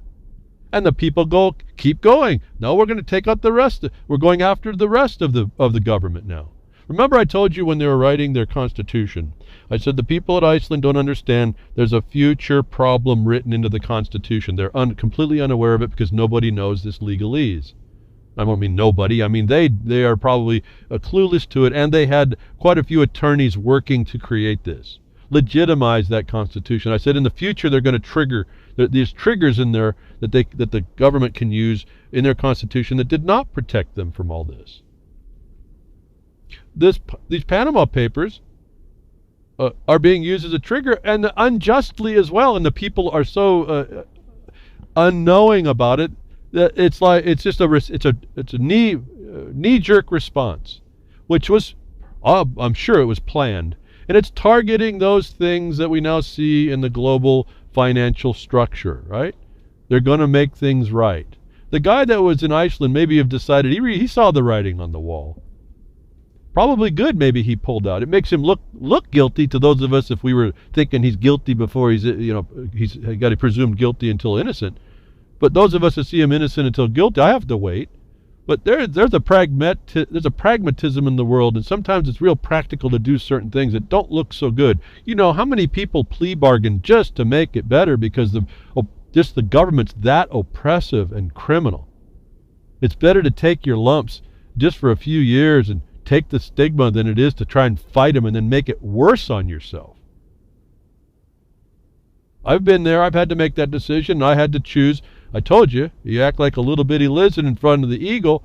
You have to make the choice. Sometimes that choice is give the eagle a bit of your tail so you can run for another day. This is what might have happened here. I don't know. In my observation, nothing outwardly is illegal about what I see here. There may be stuff, but we're not hearing about it. What we hear is a bunch of implication and innuendo and facts that don't show connections that are being promoted and handed over to the people to destroy improperly. This thing is so vast in its implications, it's actually spilling out over its own purpose. Found something and it's in a foreign language. I didn't even have time to translate it. What I can figure from it, I think it's in Spanish, was that the prior prime minister of might have been Argentina, Cristina Kirchner, is now it's spilled over and even affected her. This was something that was happening before that the prosecutors, I think it was in Argentina, I can't remember now, and I can't read the language fast enough while I'm talking to explain it to myself to tell you. She's a president of some place, at any rate. She's even being hit by this and it's being promoted that the Panama Papers caused it, and it didn't. If you read the story, from what I could tell and what I could get translated, it has nothing to do with it. This is the shock value that people take and run with it. In their minds, everything is guilty until proven innocent. You've been propagandized too that all these tax havens are crime and money laundering centers and only used by illegal people. That as soon as you heard that the mere association put in most people's mind the condemnation of anybody involved. Bogus, and then it came up, folks. Finally, a few days later, people starting to look at it. And this is what I thought this was. In fact, I've got it on the Twitter, behind a Woodshed's the little Twitter account. I told, I think it was Gary L. I said, this looks like to me, it was a honeypot set up by the CIA to get all these people, in particular possibly the South Americans, to come into this haven, and they were over. This is a long-term project. This is a honeypot to get people involved, and this was the plan from the past, now being executed today. That the Millennium Report reports their observation of the bogus sting operation to smear Putin Putin and Assad. I really don't think it's Putin and Assad. I think that's just a facial cover. This was a honeypot. They put Putin's face, Assad's face. The first faces you saw for days was Putin and Assad, and neither can be connected to any international organized crime ring that is being said to exist. This would have been a bunch of independent crime rings, if you will, because everybody's down doing those tax havens or doing it for some tax purposes, the evidence of which so far that we've been told, none of which have been criminal rings of crime. But Millennium Report comes out and says a bogus sting. I think it was a honeypot. I think this was set up by the United States government. It was a CIA operation, and this guy Mossack and Finesco were involved through their connections to their father, through the Germans back through World War II, and they happened to do a service again. Now, why you tell me why someone in Panama is going to go after someone in Cuba, I don't know. You think you'd want to show up in real close by Cuba to do that. But Panama was apparently a better, safer space to send information in get information from Cuba to work with the CIA. This lawyer household for doing this is all part of that. That the Millennia Report comes up and they thought it was a bogus sting. They think it's to smear Putin. I know their faces and their names have been named. I don't know that it is. If it's a honeypot, there's something else going on. Now, first of all, I think the honeypot was set up to expose and make a big deal about these illegalities to make you feel that we need to crack down on these tax havens. Well, then you have to agree that you agree to taxation. So you agree in that regard that you should have taxation and plunder other people, first of all. Secondly, that people the government shouldn't have the power then. And if you don't have the right to tax in that regard, well, maybe they shouldn't have this power. But the government, for its own reasons and maybe for the good of the people, has allowed taxpayers. They've allowed money to be put away that can't be touched by the taxation agents of the plundering military recuperation for the security of the nation forces in the IRS or whatever country, that you're going to have a safe haven to put your stuff away while in this regard, because if you do that, then you're advancing a cause for us. But we now want more disclosure from y'all because now it's gotten too much. And it's a faster mechanism to go after you that way than it is to try and revamp our tax laws, which are pretty heinous and draconian, and we like it that way. That the reason then the bogus sting, what they call the Millennium, I call it the honeypot. I don't know that there's much difference. I think this was an operation against anybody who would participate. Those that were in the know did not participate. So even when you get all the information, you were not going to find anybody who was in the know. They weren't going to be at this place. They were somewhere else. The real criminals. That the truth, I think, of the government, United States government's imposition or the purpose of this issue is here. Within a few days, the unqualified one, Obama, uses Panama Papers, and I don't think it was the 420 kind, although he might have been a little more mellow about it. But Obama uses the Panama Papers to condemn government corruption, lined out under the Hit and Run blog, lined out, but to be replaced with demand more power for government. The unqualified one uses Panama Papers to demand more power for government. This is what it was, folks. This was all about. It comes out in days. This comes out and rolls out. So we have all the players now they're exposing themselves. If you look through the nonsense about it, that they're the ones having say and have no say input. Remember, WikiLeaks would just be a pass-through. How did they research 2.6 terabytes of information to know anything? The people that did the 300 journalists in consortium, how did they go through all that and come up with that it was to say that it wasn't Putin, even though their websites identify Putin? All these people are speaking. They're all speaking without actual knowledge, it seems to me, of really what's going on, unless they're speaking from the script of what is supposed to happen. And you hear the Rothschilds name pretty quickly. That kind of pushes them. Oh, they must be one of the bad guys too, and that say. But they're really pointing to how it gets done. And sure enough, here is Rothschild's primer: how to launder money in the United States, real estate, and avoid blacklists. Now, I don't believe it's laundering money necessarily. If there's a provision to do so in the tax laws or whatever law, that's not money laundering. If there isn't, then it might be. So to come out right off the bat and just vilify anybody using these tools, these financial tools that the government allows, is, I think, a little bit, it's prejudicial, certainly. But if you want to understand, and it was kind of fun to read, If I hadn't heard it coming, I had no other experience before, I couldn't talk to a so-called expert or someone in it. The research that I was explaining to you, you need to research for yourself to do on your own, is essentially discussed in this article. Here is Rothschild's primer on how to launder money. It wasn't to launder money. It was to set up your identity in utilizing this fictional government, this fictional illusion that they have for you in a way that advances you and not to your destruction. That's all this seems to be. They give you a pretty neat little layering of how it works. Doesn't give you the line by line, but it gives you the idea of how you're supposed to do this. My observation is quit your whining and start doing it. But here's the point.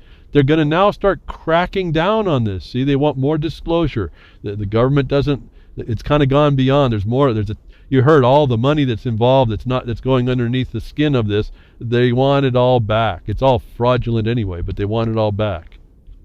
They're coming for it, folks. This is what this is really all about, I think. The United States is leading it. They're doing it through, it's a CIA op, I believe. The PSYOP is on you. You get to think it's all no good, and you're missing all the facts that there is no facts. Rothschild's crown fingerprints on Panama Papers. Is it?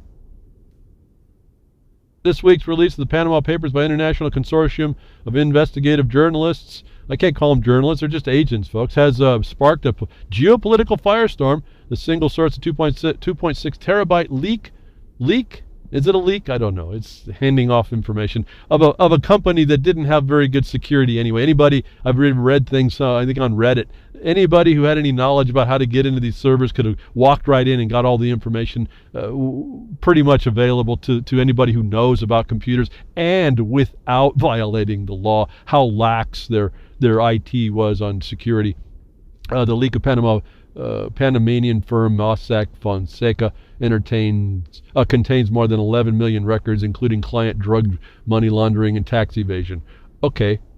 They didn't say it was to Putin, did they? They didn't say it was Assad, do they? They don't point to anybody outside of the South and anybody else that's a target like China or whatever. They talk about all these people. They talk about they now focus on this story to focus your mind on who the players were and their connection to the Nazis, the CIA, and all that, trying to create a fingerprint that I think just speaks to the narrative they want you to agree. When the real narrative should be telling you they want control of the financial structure, and they're going to take it, they're going to now bring in the things they need. Obama's just now calling for it, more power, more control of this whole thing to bring you into what? Into, now you recognize that you're agreeing, because you want them to investigate these tax havens, that you agree that taxation should be happening on everybody. You agree with government plunder on you, and that you're just not agreeing with how people are given the privilege to get out. And so you're already agreed that you're willing to give in to the control. And one of the controls, you talk about the fingerprint of the Rothschilds, that's just a legal entity. They should have told you there's no such thing as a fingerprint. So what they're doing is they're talking disparate facts together to form this thing called a fingerprint that you put in your holographic mind and say, oh, it's a real fingerprint. No, it's just the steps of action that may or may not be, or may be completely legal, but they don't tell you that and you don't inquire. That the fingerprint thereafter is yours. Your fingerprint is you. It's your real you tied to the straw man that they create. And sure enough, in the same week, almost underneath the skin of it, while we're all looking at the Rothschild's fingerprint, Japan's going to implement the fingerprint scanning sensation for all you foreigners going to visit there to be able to pay for things with your fingerprints. It's an experimental process. They're coming in it. They want control. This is where it ends up going. It's all digital. You're looking at 2.6 terabytes. That's not real paper. It's digital. They want control of that. How do you give control? You got to be there. You got to put your fingerprint someplace. You talk about a cashless society, all y'all, you deniers of certain things we've been told about a cashless society, it's right around the corner. Fingerprints to be tested as currency. Currency. If you don't think your consent is important, now it's your real. They're going to take away all paper. They're going to make it a physical act, and that's the trap they want. All the same week this comes out. Starting this summer, the government will test a system in which foreign tourists will be able to verify their identities and buy things at stores using only their fingerprints. How convenient. Should I remind you, folks, of Windows 10? Should I remind you of hackers? Should I remind you of Fonseca being a honeypot? Should I remind you of all the things they do to get at you? Put you in the place, get you in the circuit where they want you, and they're going after what you want. You want what you want, you're going to do what I ask you to do, and you're going to do it. They actually are doing this to increase tourism. Any of you all going to Japan should tell them, I'm now not showing up. This is how simple and easy it goes. The government hopes to increase the number of foreign tourists by using the system to prevent crime and relieve users. Relieve users. Oh, it's so difficult from the necessity of carrying cash or credit cards. Oh, now a piece of plastic is just such the burden, folks.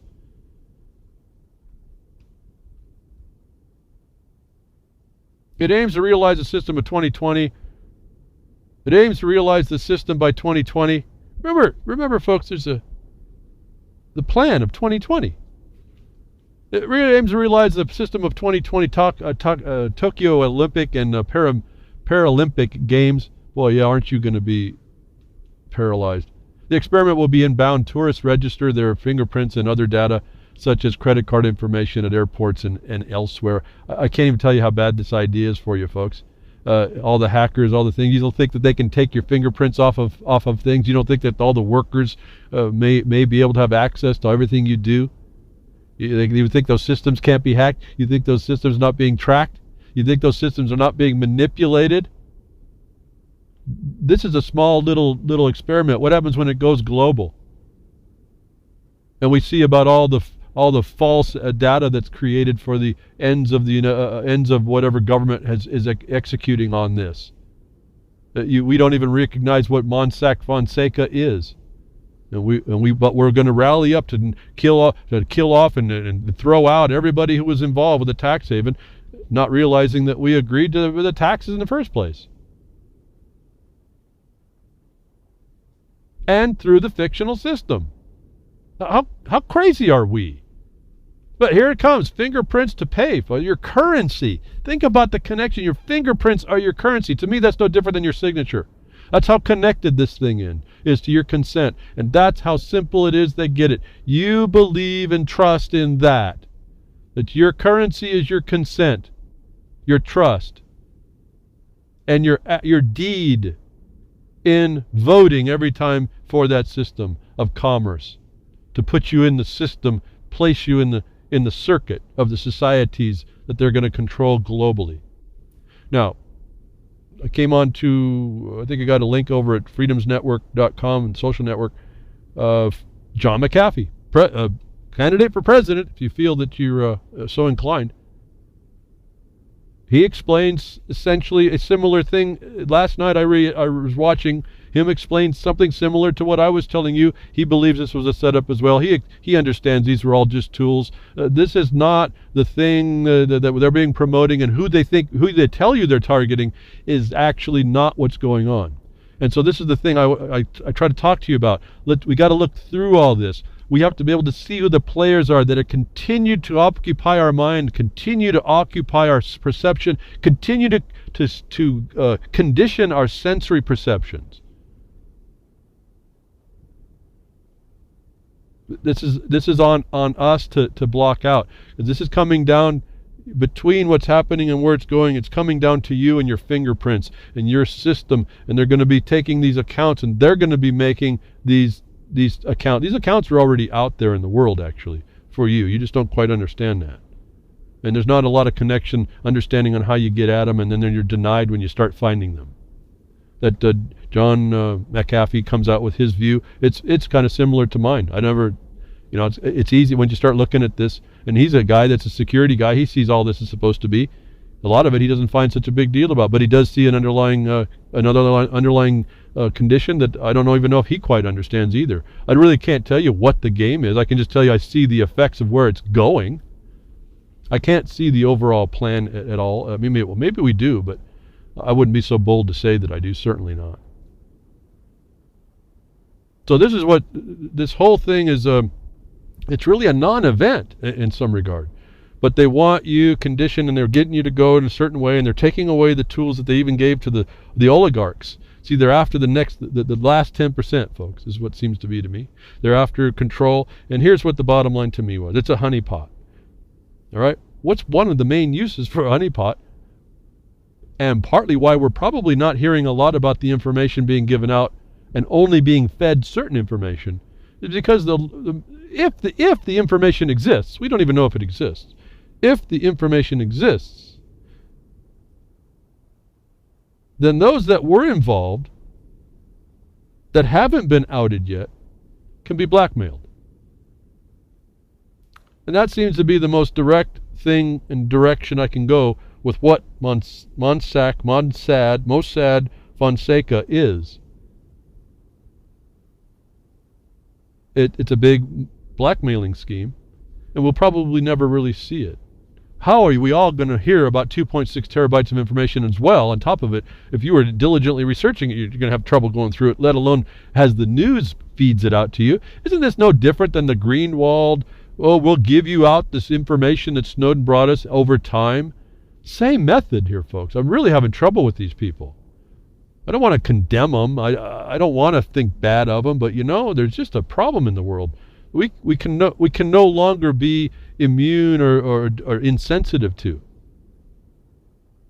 There's technology here that's telling us we can be programmable, where our senses could be adjusted. We are only understanding what we're told. We'll even go in the direction counter to our own intuition when we're told we're going in the wrong direction, and the information we're given is telling us to go in the wrong direction.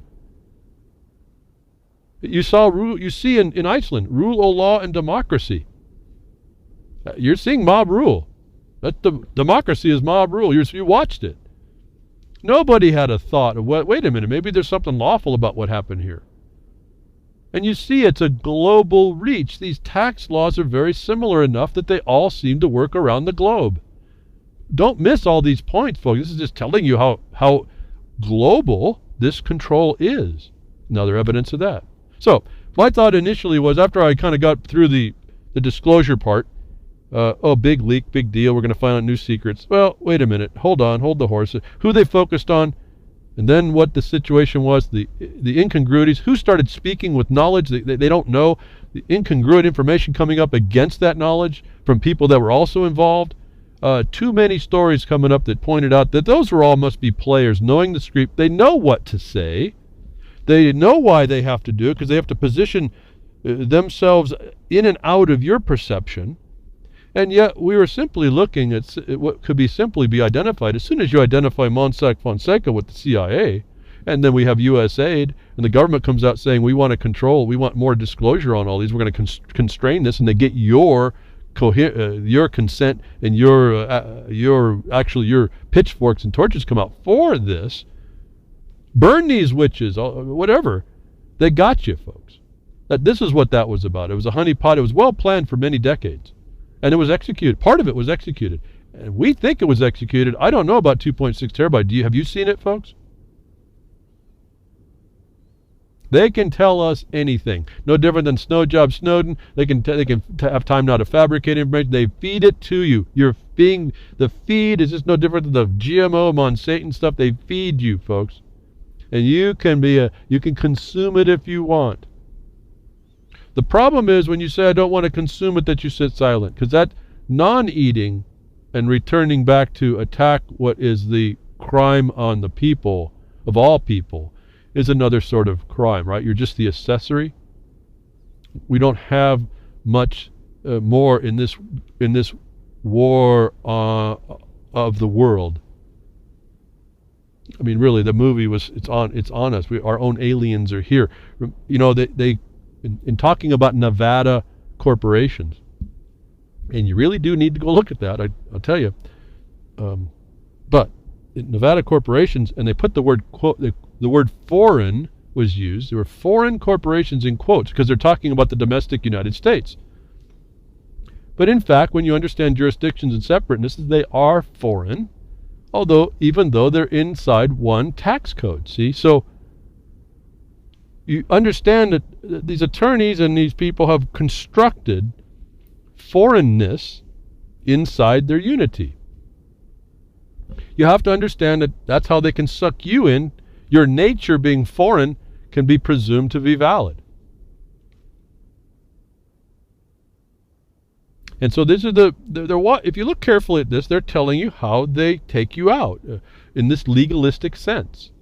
And then there's a system to keep you at bay, even if you have an eyeball for it and you can move. In other words, the paperwork we're doing, do you think the judges have turned themselves in when we literally identified they're doing money laundering in the courts? Do you think that the sheriff's gone out and made arrests? Do you think the trial court administrators straightening up the case of all the fraud that we found? You got to be kidding. We have the record now, but this is ingrained in our system now. That's why it's going to take a whole lot more of us not railing against the Iceland. The guy may be criminal, but I don't have any evidence of that. But you see, the people called him out, wanted to call him out. I wouldn't even doubt that was a planned and staged thing as well. As soon as he's gone, bankers are released. Was it that tenuous a condition? He didn't come out and say, "Oh, we were going to I may have missed the news where he came out and said, "Well, I was going to release him the next day anyway." I didn't hear him say that. Was it so tenuous? Is there still a control of the financial systems of the country on Iceland that they could release? It was like clockwork, folks. Like a Patriot Act. Like the NDAA, we're going to get rid of going extrajudicial here. And I hear crickets on every bit of it. It's astonishing.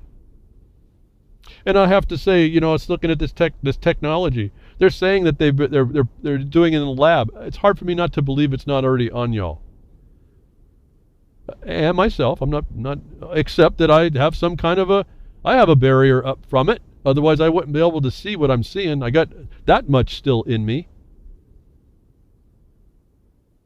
Apparently, I have something that not a lot of other people have, or if they do, they're not talking about it. I don't know why that would be. I mean, once you see this stuff, I'd be more compelled to help people. It was only because of advice to me. Friends of mine said, "Listen, what you have has to be told to other people so they can see it too." And at that time, I was thinking, well, that once everybody hears it, it would be over. We'd be done. We'd be solving the problem. Well, I've been surprised. And like I said, and Solomon from Brazilistan identified it as well. As soon as I saw NDAA, I read the memo, I saw no response, I went to crickets. That's where we are. And the little insect that is in all of us is going to be smashed. It's that clear. And they got technology coming. You think you're an advanced animal, you're going to be treated like an advanced animal. You're going to be made senseless. Talk about the zombie apocalypse. We just heard today the proof. It's on the way. And guess what? It won't be televised because none of y'all will know it's happening. It will be out of you. Those of us that see it, those of us that saw it and did nothing, are going to be dead when this thing comes in. We're down to the last couple decades, folks. It's really, I can see it all writing on the wall. It's right in front of us, and you can do what you want, I guess. But somehow that's just not right in my mind. And that's why I come every weekend for 3 years now in RLM, many years before in Oracle, and many years before that in Revolution Broadcasting, just to come and explain what is up, and so that you focus on something and don't get off all in the weeds about some of this stuff. It's not that difficult. Oh, and someone sent a link to a page I forgot to talk about. IamSomeDude.com. Thank you for referencing your webpage. I don't know who you are. I see you in the chat in the UCY. IamSomeDude.com / stuff.html, I think was. Lots of documents I've talked to you about. He's stored it up or she stored it up there. Lots of documents to read. You'll see all kinds of stuff that's there that you can use. I appreciate to have that there as a resource. Actually fascinated to find out lots of people on the internet talking about these things like the Libra Code and the international laws and the things that you can actually use as source documents. They're now on the internet. And I have to say, since most of it's posted since the time I've been speaking about it or just after. So thank you very much for tuning in today, and reallibertymedia.com. Thank you for all listeners there, and Grimner and all the work you do, and freedomsnetwork.com, social network, the freedom that Grimner and Bo Diddy are putting together, really coming along well. UCY.tv, Jules, thank you very much, and all the broadcasts you do for this broadcast, and for all y'all that have content or contributions behind the Woodshed, you can get me at markonthebeast@yahoo.com. and tell people to synchrocast on Sundays, or send out the podcast to them to play on their networks. It would be helpful to get more of the word out. You all take care.